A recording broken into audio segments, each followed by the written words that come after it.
I ain't scared of no ghosts.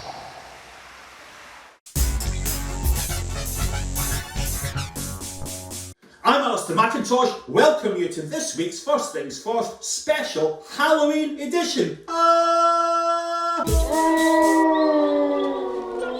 We must thank the regulator for social housing for helping us out so much at Halloween. They are the kings of seasonal merch. The minute Halloween is on the horizon, they produce their sector risks profile. What a scary document. We're going to run out of people, we're going to run out of rent, we're going to run out of bricks, we won't be able to provide care to people. 27 pages of things that go bump in the night. What are the key questions in that document? As you'd expect, first off, do you know your homes? Do you know what needs to be spent on them? And do you actually have the cash available? Second question, do you know the people?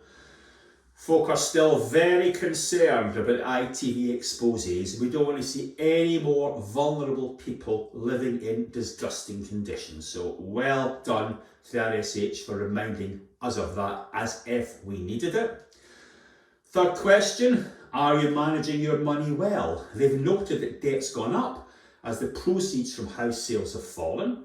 We're getting that debt on fine terms at the moment, but what if that changes? What do you do next?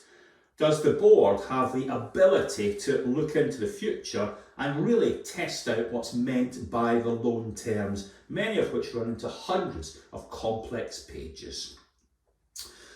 And the last challenge, as it were, is look before you leap.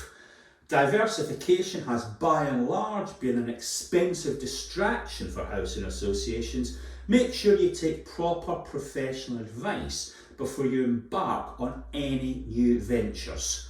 There's a lot of talk about getting things signed off in the sector risks profile, but we've had all sorts of problems, haven't we, with people signing off duff buildings in the past. So look before you leap is a very, very good message. Now, the regulator poses all sorts of problems, but the answers aren't at the back of the book.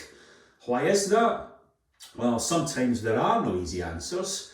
And secondly, to paraphrase Tolstoy, every unhappy housing association board is unhappy in its own way. There is no general advice that applies.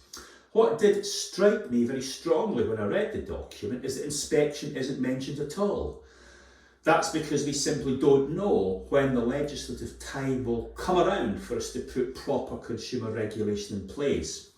But they do mention reputational damage 14 times. So the ITV social media attention is a very big deal, and in fact, for the next year or so, at least, ITV is the de facto regulator of consumer services.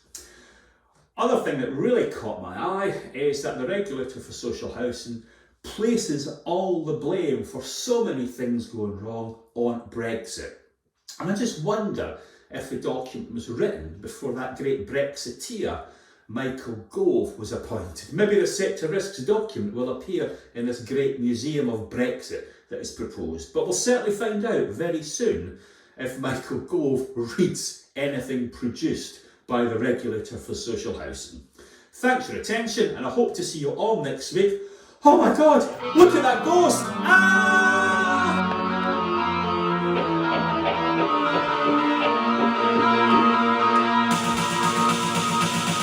There's something strange in the neighbourhood. Who you gonna call? HQM! There's something weird and it don't look good. Who you